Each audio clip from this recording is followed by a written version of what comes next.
Olá, olá, olá! Sejam muito bem-vindos ao segundo episódio da nossa segunda temporada do Experiencialize Cast, sempre com convidados especiais e assuntos instigantes. Experiencialize Cast. E o nosso convidado de hoje, eu vou defini-lo, tá? É um grande desafio definir pessoas, porque eu não quero limitar. Mas eu acho que é passar um pouco, né, do perfil e tal. E ele é um educador e empreendedor nato. Né? São poucas as pessoas que têm esses dois skills, de querer ensinar, transformar as pessoas, a vida das pessoas, e ao mesmo tempo empreender, assumir riscos, né, que são inerentes a qualquer empreendedor. E quando você junta as duas coisas, você potencializa de uma forma única. E eu quero apresentá-los a Flávio Tavares, seja muito bem-vindo. Muito obrigado, Manuel. Um prazer estar aqui com vocês. Muito legal. Conhecia já o projeto Experiencialize e é um prazer estar aqui com vocês. Aliás, esse podcast vai estar entre os primeiros esse ano, né? Com certeza. Vamos trabalhar para isso. Para ser um dos 3 mais ouvidos do Brasil, porque conteúdo você já tem, o tema é muito bom e você tem trazido cada vez mais nomes legais assim que ajudam a construir um pouco mais essa discussão toda que você tem feito sobre a experiência do cliente. Né? Bacana, obrigado. Eu queria começar aqui falando de educação. Eu percebo, né? Eu sou professor, me considero professor, já fui professor universitário, a gente dá aula quase que todos os dias aqui, sob formas diferentes. E eu vejo que a educação está passando por um processo de transformação sem precedentes. Né? E eu vejo que o que mais precisa ser transformado é a experiência de aprendizagem. Né? A gente percebe que aquele modelo old school, aquele modelo pelo qual nós fomos submetidos e que insiste ainda em perdurar aí na escola, nas escolas públicas, privadas, no ensino básico, fundamental, ele está com os dias contados. Né? O que você pode nos dizer sobre uma experiência de aprendizagem? O que você acredita que vai ser, de fato, a nova experiência de aprendizagem? É interessante que todos os temas que a gente discutir aqui, todos passam pela sua área, né? Impressionante. E educação é um que talvez você, dentro da Experiencialize, vale até montar um braço e dizer Experiencialize e educação. Porque nunca foi tão importante discutir a experiência na educação como agora. Tem um estudo americano de uns 30 anos atrás, 30 anos atrás, que eles apontavam que o aprendizado humano, 10% é conhecimento. Isso há 30 anos atrás. 10% é conhecimento, 20% é conexões com outras pessoas, é o que eu aprendo conversando com você. E 70% são as experiências que eu vivo ao longo da minha jornada. Quando você traz isso para o presente, que você está na época do Google e os nossos filhos hoje não existe pergunta sem resposta, então a gente está na era do conhecimento. Não tem absolutamente nada que o meu filho não possa aprender hoje em termos de conhecimento através do celular que a escola ensine para ele. Então não tem nada.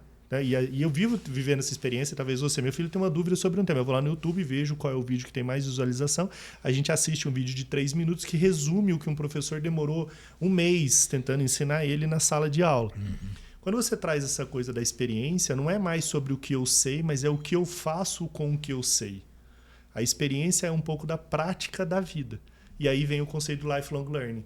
O lifelong learning é a vida como fonte principal de aprendizado, porque os nossos filhos estão aprendendo muito mais com as experiências da vida do que com as... Você pega meu filho mais velho, o Rick. O Rick ele tem 13 anos. O Rick já foi para o Japão, já foi para a África, já foi várias vezes aos Estados Unidos, já foi para a Europa. Meu filho já fez, com 13 anos, ele já viveu experiências que escola nenhuma tem capacidade de ensinar para ele. E através dessas experiências, quando eu fui para o Japão, a gente foi conhecer a história de Hiroshima. Então a gente foi lá e passou 2 dias entendendo Hiroshima. Incrível. E a gente foi vivendo isso. E são coisas que ele vai aprender. E logo depois ele teve aula sobre isso na história. Ele já foi lá. Né? Então, acho que o grande desafio que a gente tem na educação agora é, sim, a palavra experiência, mas muito voltada para a prática. A escola... Você vê, quando você pega esses modelos de infoprodutores hoje, que a gente está falando de um mercado bilionário, né? Cada vez mais pessoas lançando cursos não estruturados, pessoas que nunca tiveram nenhuma formação acadêmica para lecionar aula. De repente, um jovem de 21 anos acorda de manhã e ele fala, eu vou ensinar alguém sobre isso. Aí ele vai lá e constrói uma grade de conteúdo e faz uma promessa. Você não sabe nada sobre marketing digital, em 2 semanas eu vou te transformar um perito. E tá, ele vende milhões lá. Com baita copy, né? Um baita copy, gatilhos. O que importa hoje é o copy, né? Não é nem o conteúdo gatilho final. E a dor, né? A dor é promessa de riqueza, promessa de sucesso, promessa de fama. Né? Tanto é que você vê aí cada vez mais as propagandas dos vídeos na internet, as pessoas mostrando seu jatinho, que nem é dele, né? Às vezes pega emprestado de um amigo, vai lá e produz foto, ou vai lá no hangar aqui em Campo de Marte, que eu já vi história que tem muito jatinho ali emprestando para as pessoas fotografarem, para produzir conteúdo em rede social. Mas eu quero dizer, quando você vai para um mercado desse, do conteúdo não estruturado, e é um mercado que está crescendo cada vez mais de forma bilionária, um mercado que expande assustadoramente, você vê que existe uma carência de aprendizado hoje ainda muito forte no Brasil, não só no Brasil, mas no mundo, que se inspira na prática. Né? Então, a gente sai desse movimento do professor. Tem uma história que eu gosto de contar muito, que o professor é assim, tem um menino que está atravessando a rua, o professor é aquele que diz para o menino como ele tem que atravessar a rua, mas ele nunca atravessou. O coaching é aquele que nunca atravessou, mas ele pega a mão do menino e fala, vamos junto. O mentor é aquele que atravessa a rua, vira para o menino e fala, viu como eu fiz? Agora faça do seu jeito e da sua forma. Quer dizer, se espelhe em mim. A gente ainda está vivendo dentro da internet um discurso de prática. Quer dizer, eu quero te ensinar como é que faz, mas ainda com conteúdo do professor. De pessoas que tiveram pouca experiência ainda para poder compartilhar aquilo que elas estão fazendo. Então, eu acho que o grande movimento na educação, seja na educação formal ou essa educação, não sei se a gente pode chamar assim, que é essa de infoprodutos que estão na internet, é da gente tirar as pessoas da inércia. Né? É fazer com que elas mostrem aquilo que elas podem fazer com o conteúdo que você disponibilizou para ela. Então, se eu quero ensinar você a fazer um bolo, eu falo, bolo de cenoura com cobertura de chocolate, eu vou e te faço a receita. Eu não posso fazer uma prova e você me provar que você decorou. Você só vai ter convicção do aprendizado que você teve com a minha receita se você for para a cozinha, pegar o ovo, pegar a farinha, pegar o fermento, bater tudo, pegar a cenoura, ralar a cenoura. E a hora que o bolo estiver pronto e você comer e falar que maravilhoso o meu bolo, você pode dizer que você teve algum aprendizado. Eu acho que a gente precisa trazer para a educação um pouco dessa experiência prática. E eu acho que tem um espaço gigantesco, né? Porque é uma indústria, né, enorme, né? Bilionária, né? Não só no Brasil, trilionária no mundo, se a gente for analisar o potencial da educação, mas ainda olhando com metodologias muito ultrapassadas. Assim, a gente precisa criar novas experiências. A gente tem se desafiado esse tempo todo. Eu acredito, né, que a melhor forma de aprender é vivenciando, né? E vivenciando de maneira prazerosa. Né? Tudo que você faz com prazer, você está aberto, né, para receber, etc. Tal. Você, até você ativa, né, os neurotransmissores, você começa a produzir os chamados hormônios do prazer. E é isso que a gente tem feito nas nossas imersões de aprendizado no exterior, né, viagens de conhecimento, de aprendizado, onde a gente trabalha o conceito de edutainment, né, educação com entretenimento. Né? E eu acredito que esse é um caminho, né? Eu acho que não é o único, mas é um caminho que a gente tem trilhado aí. É um grande caminho. E você citou aí, né, o Rick, seu filho, de 13 anos, que já foi para o Japão, que já aprendeu sobre, de repente, a Segunda Guerra Mundial, sobre o primeiro ataque nuclear no planeta, sobre as consequências disso, sobre recuperação, sobre resiliência de um povo, sobre cultura oriental, lá no Japão. Né? Você tem aplicado isso. Você poderia me contar alguma outra experiência sua que você, Flávio, vivenciou, né, de aprendizado vivencial, que foi marcante para você? É muitas. Né? São muitas, né? Assim, eu sempre falo uma coisa, né, que acho que a maior experiência de educação que eu tenho são meus filhos. Eu tenho um privilégio aí que Deus me deu de andar com muita gente sábia. Né? Eu sou amigo e sócio de muitas pessoas em alguns projetos que eu ficaria horas ouvindo essas pessoas, tamanha sabedoria que existem nelas. Mas se somasse todas essas pessoas que eu tenho condições hoje de ouvir de perto, a soma delas não chega nem perto do aprendizado que eu tenho dentro de casa com os meus filhos. Uau. A maior experiência prática que eu tenho de aprendizado é ensinar meu filho a dormir sem olhar meu celular. A melhor experiência prática que eu tenho sobre educação é eu conseguir ouvir meu filho mais velho e entender a visão de mundo que ele tem. A maior experiência prática que eu tenho é conseguir pegar um final de semana meu e me dedicar para os meus 2 gêmeos e cuidar deles por um período. Porque pode parecer que não. Veja só que movimento interessante no mundo, né? A gente caminha agora para essa discussão do novo profissional falando das soft skills. E o mundo discute isso, né? As habilidades do futuro são as habilidades mais humanas. Caramba, tipo assim, o Murilo Gun até brinca com isso, né? Ele fala, você chega no hospital e diz que está escrito a plaquinha, hospital humanizado. Mas assim, quando que esse hospital não era? Tipo assim, agora ele passou por um processo que ele tem um selo de hospital humanizado. Mas antes ele não era, então, humanizado. Como ele se era isso fosse um predicado, né, para um hospital. É uma coisa óbvia, ainda mais pensando dentro de um hospital. Redundante, né, até. E eu acho que a gente passou muito tempo no mundo corporativo separando um pouco essas relações entre a família e o trabalho. A gente aprendeu desde pequeno que existe um ser executivo e existe um ser que é o pai, né? O marido, o dono o provedor de um lar e tal.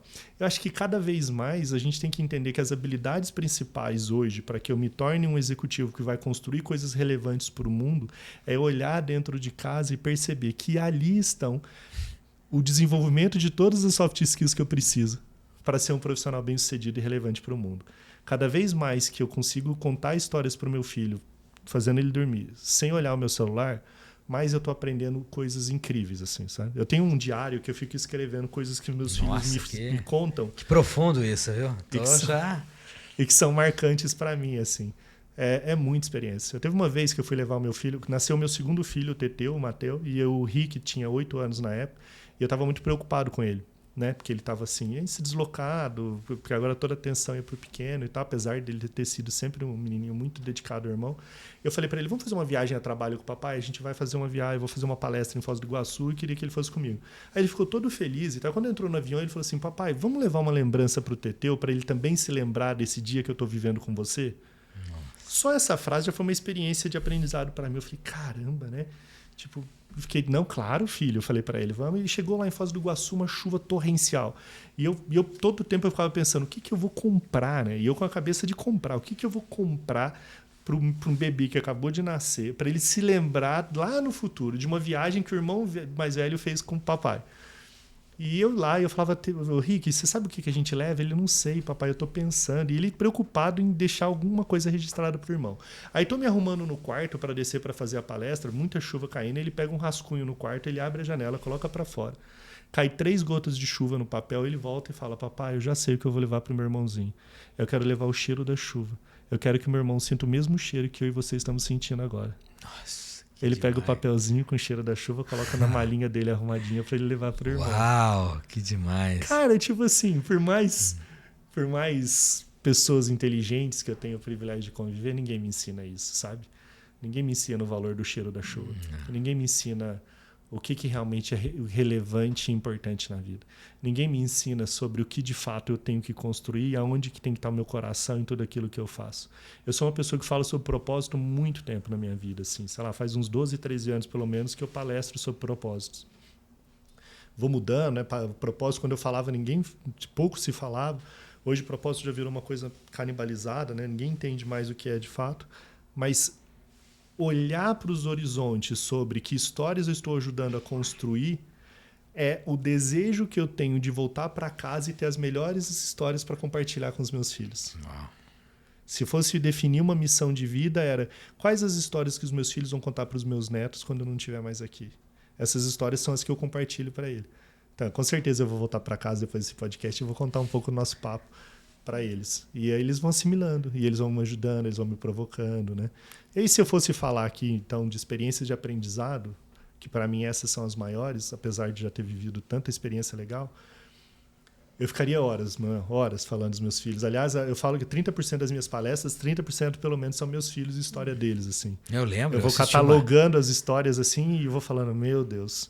Agora, sobre metaverso, eu falando pro meu filho mais velho, eu montamos uma escola do metaverso, eu e o Walter Longo, a gente lançou, ele falou, papai, mas por que? Você é o cara que fala sobre terra de robô, quem tem coração é rei.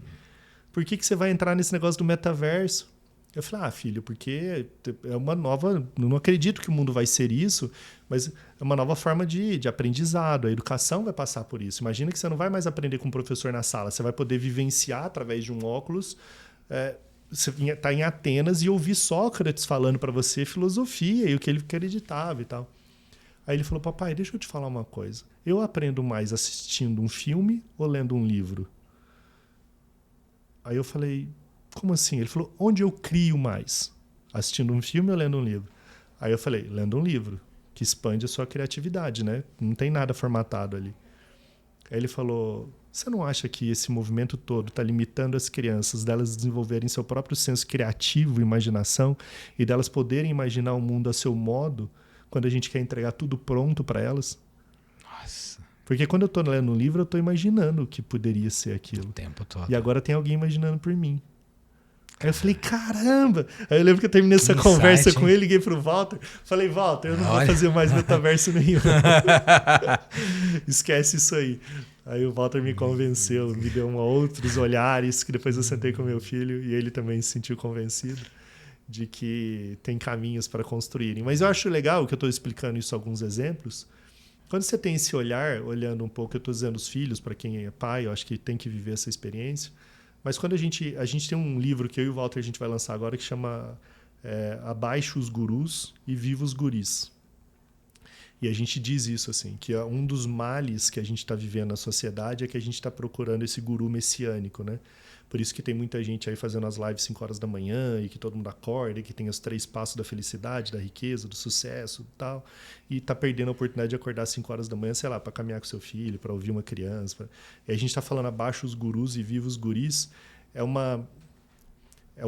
quase um grito nosso assim para dizer assim, será que a gente está caminhando no aprendizado correto ao longo dessa jornada? Será que olhar o Instagram e ver só fotos de famílias felizes, gente rica, próspera, não tira o foco da experiência real que você está vivendo de aprendizado junto com seus filhos na sua casa e não importa as condições que você tem agora? Será que a gente não está perdendo um pouco o foco daquilo que realmente é essencial para a nossa jornada? E uma coisa, Manuel, só para fechar o raciocínio, o que é o grande desafio é a gente viver as nossas próprias experiências. Você vive isso. Não é, eu tenho um livro até que você vai lançar agora, não sei se pode falar dele. Pode, claro. Você está fazendo uma coletânea aí de histórias. Cada história dessa que você conta não são histórias do Manuel. É histórias onde você provavelmente deve ter sido um meio, um fio condutor para fazer com que pessoas vivessem a sua própria experiência. Sem dúvida. Quando você faz uma viagem para Dubai maravilhosa e você leva 40 pessoas, por mais incrível que você organize tudo, são 40 experiências completamente diferentes. São 40 olhares, são 40 sensações, são 40 descobertas, são 40 aprendizados. Quando você vai entrevistar essas pessoas, todo mundo pode cair no senso comum de falar, é maravilhoso, que viagem incrível. Mas se você for mais a fundo, você vai ver que o grande ganho que você teve ali, talvez o que mais deve te encher de orgulho de ser um fio condutor de uma jornada, de provocar essa jornada e ser um facilitador disso, é que as pessoas vivem ali a experiência única delas. Quando você vai para esse movimento de internet, não tem nada contra, acho que a internet é uma mega ferramenta para a gente fazer coisas extraordinárias, mas quando você vai para esse movimento de gurus na internet, a gente está fazendo com que essas experiências dessas pessoas se sobressaiam à nossa. Porque o que importa é a história que ele está contando. A educação não é sobre o que eu falo, a educação é sobre o que eu ouço. A educação não é sobre o que eu quero te ensinar, a educação é sobre o que você quer aprender. E aí se inverte toda a lógica. A lógica é muito mais horizontal. Ela é menos... Esses dias a gente estava discutindo essa coisa dos arquétipos, né? Todo mundo agora, arquétipo, qual que é meu arquétipo? Eu sou o arquétipo do herói, o arquétipo não sei de onde e tal. E eu estava falando com o meu time e falei, o melhor arquétipo para mim é o comum, pessoa comum. Eu me vejo nele e acho que as pessoas deveriam buscar se enxergar mais nele. Porque o arquétipo da pessoa comum é o arquétipo da empatia. É o arquétipo de que você traz a pessoa para perto de você porque você quer ouvir a pessoa, porque a experiência dela é importante, porque as descobertas dela são importantes para você. Não porque eu quero ficar envaidecido contando o que eu faço, o que eu sou, porque eu vou te contar 3 passos que vai mudar a sua vida, que vai transformar seu negócio, que vai fazer isso. Tudo bem a gente ter histórias a compartilhar. E é maravilhoso isso. Mas mais maravilhoso ainda é quando você traz essas pessoas para elas viverem a sua própria experiência. Então, acho que o que a Experiencialize faz... é isso. E eu acho maravilhoso, assim, eu acho demais o que você faz. Eu acho demais, porque eu acho que você faz isso há muito tempo, mas você está entrando agora num momento, talvez você tenha se preparado a vida inteira, que tenha sido até agora só um estágio, que você estava ali estagiando aqui, estagiando ali, mesmo já tendo feito coisas incríveis, mas para um momento do mundo onde isso é quase que fundamental e essencial. Não é só porque eu viver experiência porque eu quero manter meu consumidor. Não. É porque a experiência é quase uma nova forma de viver. É um lifestyle. A experiência eu vi ali que tem uma história no livro, dando uma folhada, sobre memórias afetivas. Não é mais sobre memórias. É sobre momentos memoráveis. Momentos memoráveis são as histórias afetivas. Você sabe que é a coisa que o meu filho mais lembra? Ele lembra de tudo no Japão, experiência incrível para ele. Mas tem uma coisa que o meu filho mais lembra, que ele sempre cita, é que antes de ir para o Japão, a gente sentava no chão e ficava comendo miojo.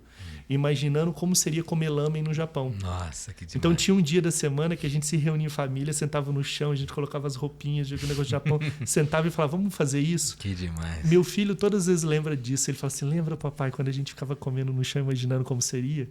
Porque a memória afetiva dele foi desse vínculo que a gente tinha sonhando com a viagem. Então, por mais que a viagem tenha gerado muitas experiências, e foi experiência que talvez ele vai guardar lá no coraçãozinho dele, a mais afetiva de toda é essa. Então, quando você parte para a experiência, a relação empresa-colaborador, colaborador-cliente, quando você parte para isso, não é mais uma discussão se o customer experience ou o que eu vou fazer, os nomes que as pessoas ficam dando para isso. Não. A gente passa por um processo de como eu torno memorável.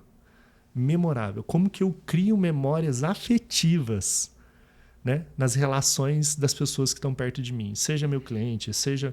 Como que eu faço isso? Para que aquilo que eu faço se torne quase que inesquecível para ele, assim, que daqui a muitos anos ele vai se lembrar daquela memória, né, emocional ali, daquilo que ele viveu junto. Basicamente, complementando aí e contribuindo, basicamente quando tem amor. Quando tem amor, tudo fica memorável, né? O que a gente no final da, né? Eu gosto de uma frase, né? Que até eu uso em umas camisetas minhas em algumas palestras. Carregue amor, ele não pesa, né? E quando você coloca amor em qualquer coisa que você faz, né? A coisa fica mais leve, a coisa vira mágica, memorável, tal. E até queria, você que é paulistano e com muita vivência no interior do Paraná, em Londrina, fazer uma pergunta. Você gosta do pastel de feira? Eu adoro pastel de feira e tenho saudade, né? Que a gente acordava de manhã no domingo e ia comer o pastel de feira. Por que eu sempre faço essa provocação e pergunta, né? Em algumas palestras minhas sobre o pastel de feira, né? E impressionante como todo mundo ama. Sabe por quê? Porque a origem do pastel de feira na vida de todos nós foi a mesma. A gente foi nos oferecer um pastel de feira pela primeira vez, alguém que nos amava. Alguém que estava segurando nossa mão. A gente tinha 3 aninhos, 4, não sei, que estava passeando pra gente. Alguém que se agachou, ficou na nossa altura e colocou o pastel na nossa frente, né? E falou, prova. Na época não tinha corona, né? Ainda soprou, né? E ainda harmonizou, né? Com aquele cuidado, com aquele zelo, ainda com uma garapinha, um caldinho de cana gelado ou um guaranazinho, uma tubaína bem docinha. E aquele momento de cuidado, de zelo, de carinho, de amor, fica registrado aqui no nosso hipotálamo, na nossa amígdala. Liberou oxitocina, né? Liberou o hormônio do amor. O hormônio do amor. E no caso especificamente do pastel, além de ocitocina, liberou serotonina, endorfina, né? Dopamina. E assim, isso fica pro resto da vida. Uma vez eu estava palestrando na Bahia, e eu fiz essa brincadeira, coloquei uma foto de um pastel lá no telão e tal. Quem gosta do pastel de feira, levanta a mão. Todo mundo levantou a mão. E daí no final da palestra, uma senhora veio perguntar para mim, Manuel, você me fez passar a maior vergonha da minha vida. Eu falei, como assim? Por quê, né? Não foi a minha intenção, me perdoe e tal. Não, aquela hora do pastel. Né? Era um pastel suculento com recheio de carne, né? E eu fui a primeira a levantar a mão. Eu estava na primeira fileira, todo mundo eu acho que viu. Só que eu sou presidente do movimento vegano da Bahia. Daí eu falei, isso prova que o amor, né? A emoção do amor, né? Da memória afetiva é mais forte do que qualquer razão. né? E daí a gente, né, depois a gente brincou com isso e tal. Manoel, mas...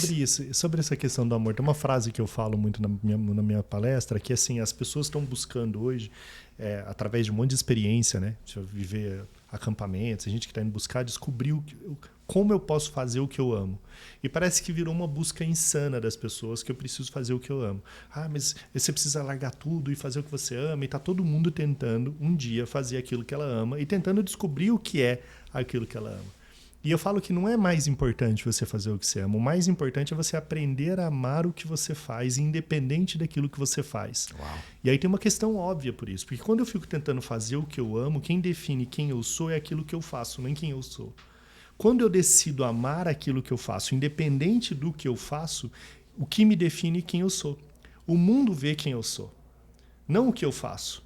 Então, quando a gente olha hoje para o movimento do mundo, e aí você deve viver isso dentro das suas palestras e tal, está muito difícil encontrar pessoas que estão colocando o coração naquilo que elas estão fazendo. Agora, veja só, como é que o mundo vai te descobrir se você não colocar o seu coração plenamente, amar plenamente aquilo que você está fazendo, mesmo se aquilo que você está fazendo seja algo que você olhe e não seja algo legal. E não importa o quê. Fala, Flávio, mas você fala isso, mas eu sou um estagiário, eu sou um analista, ou eu trabalho como cameraman, eu queria ser diretor de cinema, não queria ser um cameraman. Mas se você colocar o seu coração sendo o melhor cameraman que você puder, o mundo vai te ver. Eu tenho um amigo meu, Rafa, ele era garçom. Melhor garçom que você imagina. Eu era jovem junto com ele e ele era garçom. Eu trabalhava como vendedor na época, ele garçom. Mas todo mundo que ia no restaurante que Rafa trabalhava era marcante. Rafa lembrava o que você pediu, lembrava do seu nome. Rafa cuidava de você. Era aquela coisa que é difícil de encontrar hoje. Quando você encontra alguém assim hoje, você quer levar para casa. Que você fala assim, meu Deus, tipo, você é um ser humano em extinção. Quando você entra dentro da loja, alguém olha nos seus olhos e se preocupa com você. Se você está bem, o que você precisa. Genuinamente, é algo raro, porque o mundo está totalmente robotizado. Rafa era esse. Um dia ele atendia todo mundo igual. Um dia ele atendeu um senhor, esse senhor ele deu um cartão para ele. Quando ele pediu para ele, falou: você pode ir amanhã cedo na minha empresa, quero conversar com você. Quando ele olhou o cartão, era o presidente da Renault no Brasil. Foi até o presidente da Renault, foi contratado, começou a trabalhar como lavador de carro, como entregador de carro, vendedor, analista, enfim. Rafa hoje está há 25 anos na Renault e ele é diretor da Renault na França. Uau! Aí eu não vejo o Rafa, sei lá, uns 10 anos, que eu não vejo o Rafa. Rafa foi para a França, eu não via mais Rafa. Aí um dia eu estou num evento da GL, lá em Lyon, que é a nossa sócia no Welcome to More, e aí encontro uma senhora lá que trabalhava na Renault e fico curioso, porque ela trabalhava na Renault na França, chama essa senhora e fala: olha, eu sou muito amigo do Rafa. Você conhece Rafa? Sabe quem que essa mulher descreve? O mesmo garçom.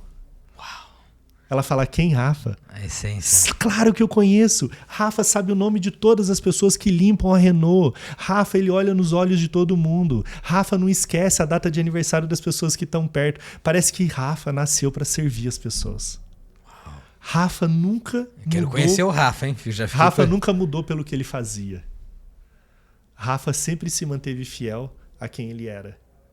O grande desafio do mundo quando você fala de amor é quando as pessoas aprendem a colocar o coração naquilo que elas estão fazendo, independente do que elas estejam fazendo, elas começam a ser percebidas pelo mundo. Eu lembro uma vez que eu tinha um porteiro que estava do porteiro da ginecologista da minha esposa, da obstetra. Como eu tenho 4 filhos, a gente tem muita experiência de obstetra. E esse porteiro é um senhorzinho, Manuel é o nome dele, São Manuel. A gente chegava assim lá de longe, ele já vinha, já pegava se a gente estava com uma bolsa, uma mochila, ele apertava o elevador, ele já sabia o nome do bebê, ele falava: vê como é que tá o bebê e tal. Era constrangedor, porque é constrangedor isso, as pessoas não entendem o quanto que é constrangedor, a experiência. Quando alguém humanamente vem e te dedica amor, te dedica atenção, você vê, que ela te serve. Não tá mais acostumado com isso. Não tá. Olha que loucura. Aí, sei lá, uns 5 dias que a gente estava indo lá, eu falava: amor, sério, impressionante. O seu Manuel, olha o que ele faz. Aí um dia eu fui, peguei uma nota de R$50, minha esposa foi indo pro carro, eu chamei seu Manuel, falei: seu Manuel, deixa eu te explicar um negócio, eu vou dar aqui pro senhor, dei uma nota de R$50 para ele, mas o que eu devia dar pro senhor era R$1 milhão. Eu não quero que o senhor entenda os R$50 como um valor, eu quero que o senhor entenda que é uma maneira que eu tô aqui honrando ao fato do senhor acordar todos os dias sendo um porteiro e decidir colocar o seu coração naquilo que o senhor está fazendo, porque o senhor deveria ser um exemplo pro mundo. O que as pessoas deveriam comprar não é um livro do Jorge Paulo Lema, as pessoas deviam comprar um livro do seu Manuel, para elas aprenderem que o ser humano é a razão de viver, a razão de todo o sucesso que a gente pode construir ao longo da nossa jornada é despertar o ser humano que existe dentro de nós. Aí seu Manuel chorou muito, se encostou no meu peito e tal. E eu entrei no carro e eu falei assim: meu Deus, tipo assim, a gente precisa de mais Manuéis, né? A gente precisa de mais seres humanos assim. Então, quando você fala de amor, e eu fico pensando no trabalho que você desenvolve, e no que eu faço também, é um trabalho quase de despertar, né? É um trabalho de resgatar as pessoas para aquilo que de fato é essencial. Porque quando você está falando da experiência, quando você está falando do amor, quando você está falando do memorável, quando você está falando da gente criar movimentos onde que realmente não dá para fazer isso sem que as pessoas se despertem em si o desejo de serem mais humanas. Eu tenho um hábito com os meus filhos, de tempos em tempos a gente vai para um mercado e fica olhando pessoas que estão comprando e que a gente imagina que essas pessoas precisam de ajuda. E a gente fica andando atrás delas enquanto elas compram. E aí chega no caixa, a gente fica atrás delas no caixa, quando termina a compra eu aviso o caixa, essa compra é minha. E eu passo o meu cartão, pago a conta dela. É uma experiência de liberar oxitocina tão profunda. Porque não libera oxitocina só em mim. Libera oxitocina neles que receberam, que ficam emocionados, vêm abraçar, agradecer. Na caixa que está ali, que ela não acredita que aquilo está acontecendo. Nos meus filhos que estão vendo essa cena e que falam, tipo... É uma liberação de oxitocina, e oxitocina é hormônio coletiva, do amor. É. Agora veja só, tipo, qual a dificuldade? Esses dias eu estava comprando uma pipoca do meu filho, num carrinho de pipoca, e vi que a senhora estava ali meio cansada. Eu não sei quantas pipocas ela tinha vendido no dia. Acho que ela estava meio cansada. Sei lá, acho que não estava bom o dia para ela. E eu falei para ela, falei assim, me dá 20 pipocas.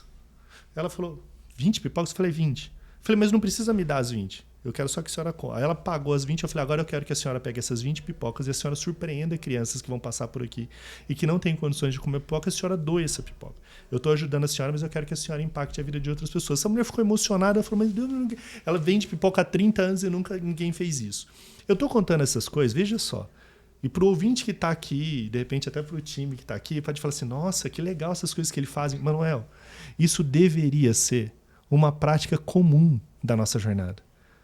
Eu não vejo absolutamente nada de surpreendente nessas coisas. Entendeu?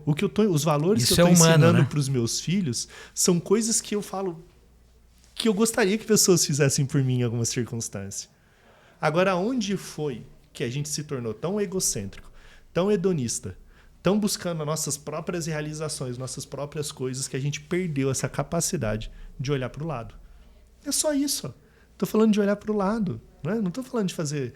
Quando a gente faz o Welcome to More, né, que é o evento que eu tenho aí, que eu sou um dos fundadores, eu fico pensando sempre o tempo inteiro como que eu posso criar uma experiência memorável para as pessoas dentro do evento. É isso, eu até brinco que eu não sei fazer evento, eu sou amador em evento, todo mundo ri, fala, pô, eu faço mais de 10 anos de evento, mas não sei e não quero saber.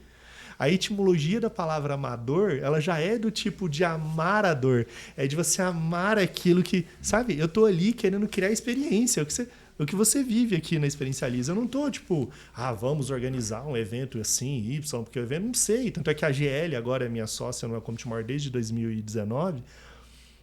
É um sofrimento, assim, eu me adaptar. Eu hoje estou mais adaptado, assim, porque eles são os experts de evento. Mainstream, né? Aí chegou uma hora que a gente se conectou, porque eles falaram, beleza, fica sem saber fazer evento, deixa que o lado profissional a gente faz, e a gente quer aprender um pouco mais com você, como que a gente humaniza as relações através dos eventos. Uau! Aí eu falei, maravilhoso. Então como agora que é essa... Eu tô me sentindo em casa. Entre aspas, esse choque ou essa integração de culturas, a cultura francesa. É muito difícil. Para mim foi muito difícil o começo, né? Porque é uma cultura francesa, uma cultura mais fria, uma cultura... Eu lembro a primeira reunião que eu tive na França, meu Deus, assim, foi... Eu voltei chorando para casa, falei, o que eu fiz, assim? O que eu fiz? Mas sempre tem um líder que se sobressai, tinha um líder em especial, que era o CEO no Brasil, que hoje está na França, que ele apostou muito em mim. Ele não apostava no evento, ele apostava em mim.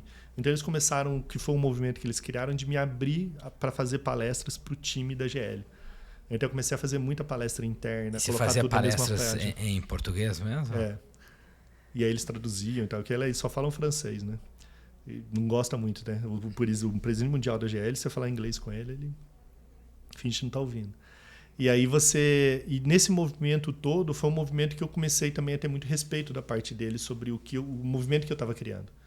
E aí a gente criou essa sintonia do tipo, eles são importantes para mim porque eles conseguem dar uma escala, conseguem me ajudar a planejar um evento de maneiras que eu não conseguiria, de uma maneira que eu não conseguiria. E ao mesmo tempo eu posso também ajudá-los a ter um olhar sobre não é só sobre o futuro do evento, né? Mas eu acho que o evento para mim sempre foi, e para você deve ser isso também, um lugar de experiência, um lugar de encontros, um lugar onde você reúne pessoas para elas viverem algo inesquecível ali, né?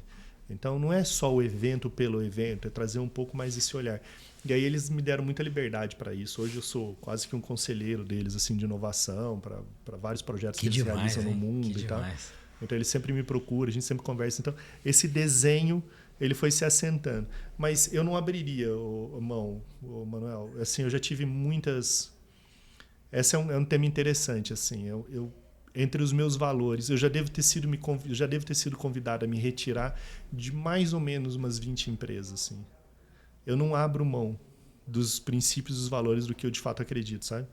Eu lembro uma vez que um jornal bem famoso aqui de São Paulo me chamou para fazer uma palestra sobre mobilidade. E eles reuniram o presidente, os diretores e falaram: você tem que falar sobre isso, sobre carro autônomo. E eu falei: não, eu quero falar sobre pessoas. Isso é tudo meio, o fim são pessoas. Não existe carro sem pessoas. Eu não vou falar de carro, eu quero falar das pessoas.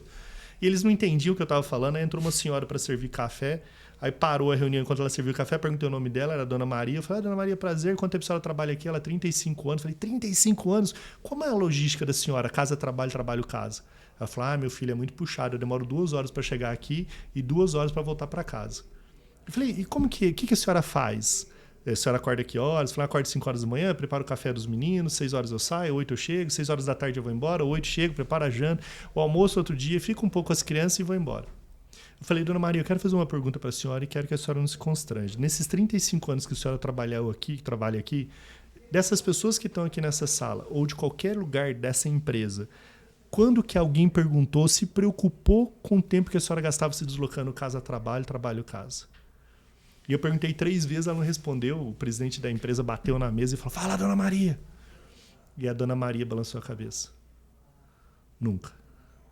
Aí levantei, dei um abraço apertado na Dona Maria, o olhinho dela ficou cheio de lágrimas. Ela saiu, me dirigi para eles e falei: não tenho interesse nenhum em palestrar para vocês enquanto vocês não aprenderem a cuidar da Dona Maria. Uau. O dia que vocês aprenderem a cuidar da Dona Maria, vocês me chamam, porque aí sim vocês vão ter legitimidade para falar das coisas que vocês estão pensando em falar. Porque para mim agora não tem legitimidade nenhuma o que vocês estão discutindo. Vocês precisam aprender a cuidar da Dona Maria.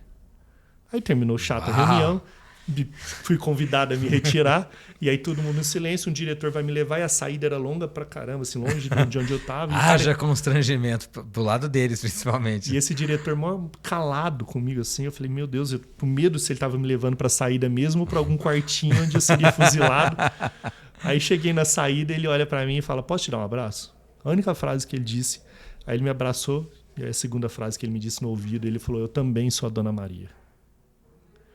E quando ele me disse isso, ele com o olho cheio de lágrimas, eu entrei dentro do táxi, dei um abraço apertado nele, entrei dentro do táxi e eu criei um movimento no Welcome to Tomorrow. Somos todos Dona Maria. Porque o que ele quis dizer ali? Ele quis dizer: eu também não sinto respeitado no meu tempo, nas minhas escolhas, na minha jornada, na minha vida.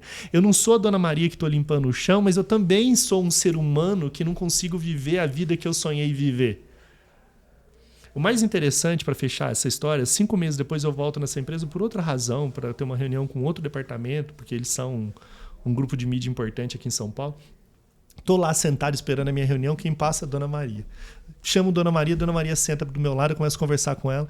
Aí eu falei: Dona Maria, lembra de mim? Comecei, ela falou: lembra e tal. Eu falei: Dona Maria, me conta a sua história. Semi-analfabeta, Dona Maria, veio do Nordeste há 40 anos atrás. Um filho se formou em Direito, outro entrou em Arquitetura. E Dona Maria, o tempo inteiro, em 10 minutos de conversa, ela não reclamou de absolutamente nada. Dona Maria não reclamou dos 4 horas que ela perde por dia. Ela não reclamou o fato de ninguém nunca ter se preocupado com ela. Dona Maria só fala dos valores dos filhos. Ela fala que o meu filho que fez Direito agora é um filho que ele ajuda para trabalhar em projetos sociais, o outro filho é íntegro. Ela começou só a enumerar dezenas de qualidades dos filhos dela. Uau. Dona Maria falou tanto dos filhos que eu comecei a ficar emocionado, com vontade de chorar. Aí terminou nossa conversa, fui chamado para a reunião, dei um abraço na Dona Maria e eu voltei para a sala e fiquei pensando, Dona Maria nunca vai ter um livro escrito com o nome dela. Dona Maria não vai ter um filme que a gente vai lá e no cinema e sentar vai ver o filme. Mas tudo que eu quero ser na vida não é ser o bilionário da internet que está com um avião. Tudo que eu quero ser é a Dona Maria, que resolveu na vida investir tudo que ela tinha na vida dos seus filhos. Uau. E quem vai contar a história de Dona Maria um dia vai ser os seus filhos através das atitudes, dos princípios e dos valores que ela gerou no coração deles. Você quer coisa mais experiência do que isso, Nossa, né? amor, amor. Do começo ao fim. E aí eu volto para casa, tipo, olhando para os meus filhos, falando, poxa, eu quero ser a Dona Maria para eles. Eu não tenho... A herança, né, é aquilo que você deixa para o mundo. O legado é o que você deixa no mundo. Eu estou muito mais preocupado ao longo da minha jornada com a herança, com o legado do que com a herança. Muito mais preocupado com o que as empresas que a gente está envolvido têm gerado na vida das pessoas do que para o mundo, para as pessoas, no sentido de construção, de valor e tal. Sempre foi consequência. Né? Óbvio, óbvio. Tem uma frase que eu digo que a gente tem que olhar a questão financeira, mas ela sempre é uma consequência de quem coloca o coração plenamente naquilo que está fazendo. Não tem erro, mano, não tem erro. Tem uma frase que eu gosto muito, é assim, quem vive pelo dinheiro, quando dorme acorda, quando acorda quer dormir. Quem vive pelo propósito, quando dorme descansa, quando acorda você vive. Quem vive só pensando em dinheiro, quando dorme não dorme. Fica à noite ali com a cabeça pensando. Quando acorda tá cansado, tá morrendo de sono, quer dormir. Quem vive pelo propósito, quem vive entendendo que você tá nessa vida para manifestar aquilo que você tem de melhor para o mundo, quando você dorme, você descansa, quando você acorda, você vive. Você vive plenamente quem você é. Quando você dorme, você sonha. E quando você acorda, você realiza os seus sonhos. Você vive plenamente aquilo que você tem sonhado. Demais. Né? Então, acho que a gente precisa tirar um pouco as pessoas dessa concepção de que eu preciso ser rico, eu preciso ser milionário, como se isso fosse um valor em si. E trazer as pessoas para a experiência.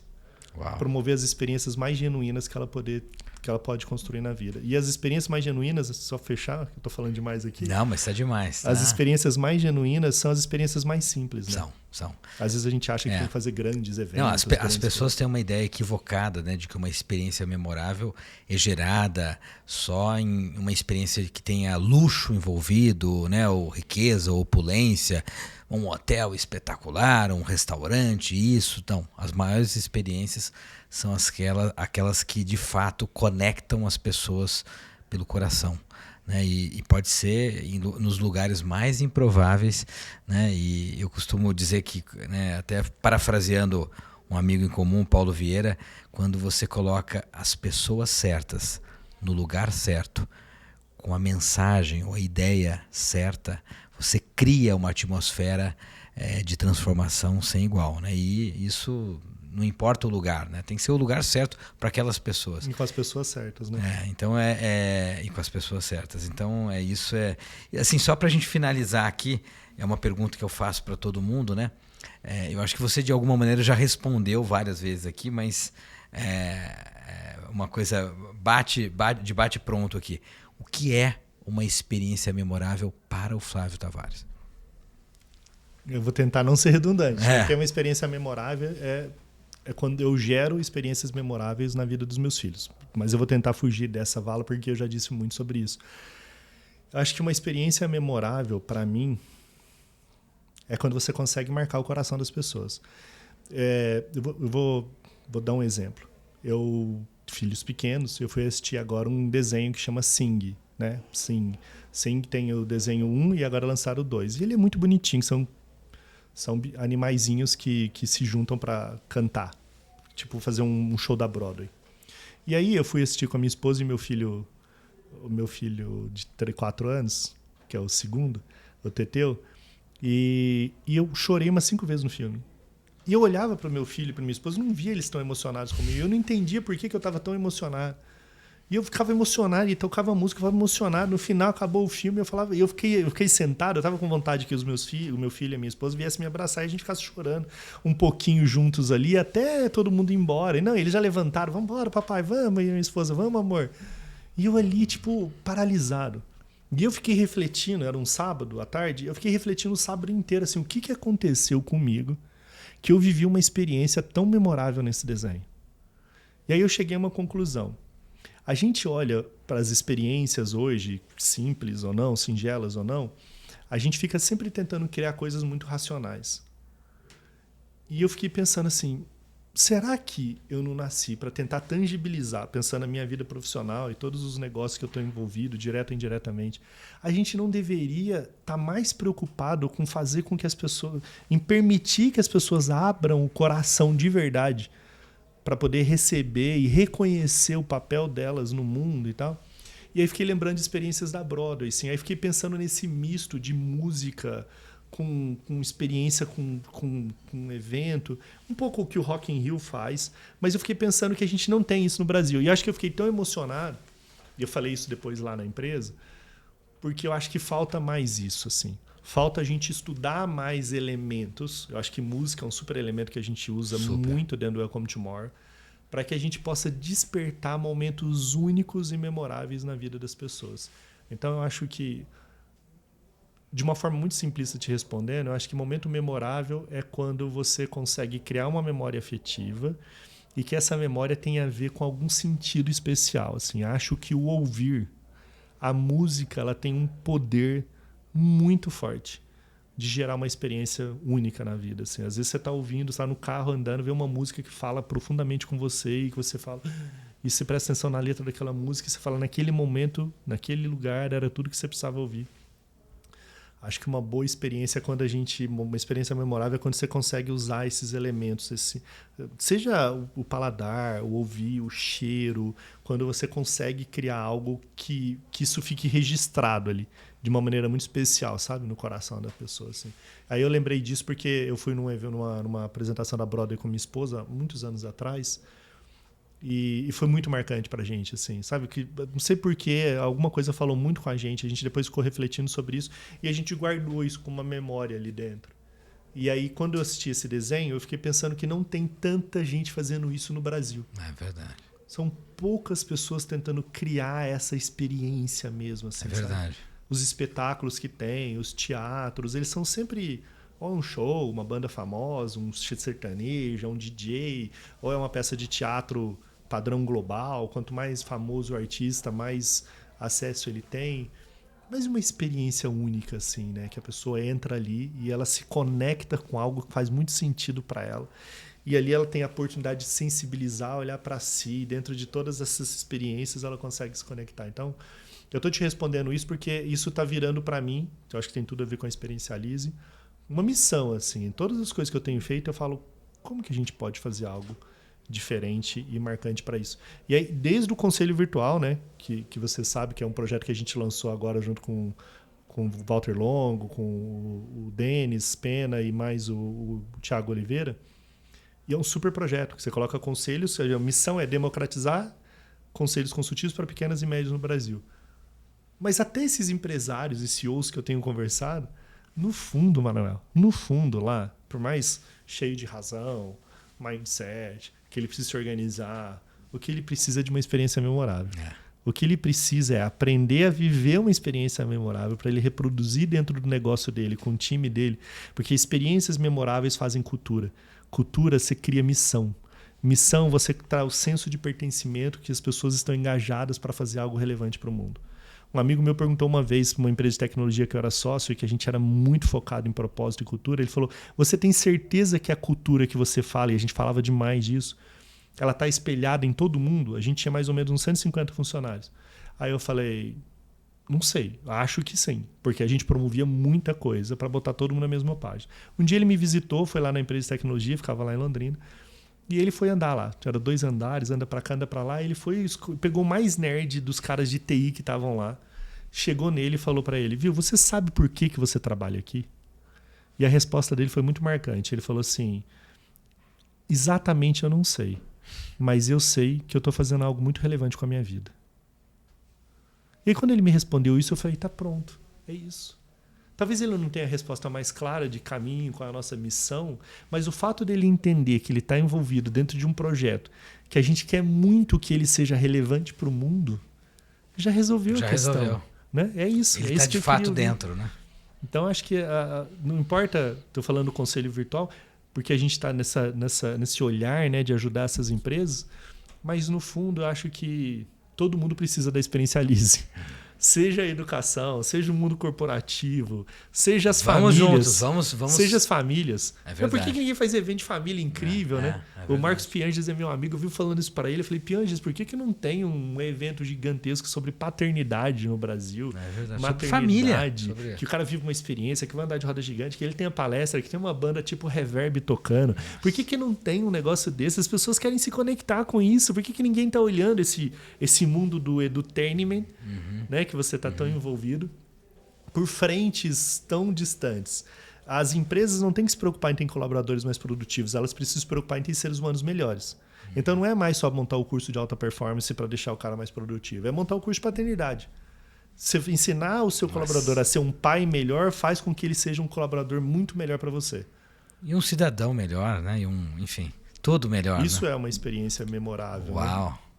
E você faz uma pergunta de 10 segundos e eu respondo em 15 Flávio, minutos. foi...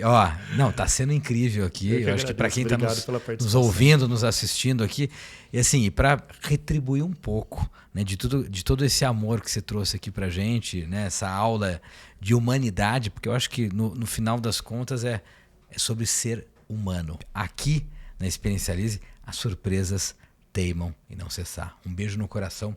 E até a próxima. Eu queria te presentear com um dengozinho.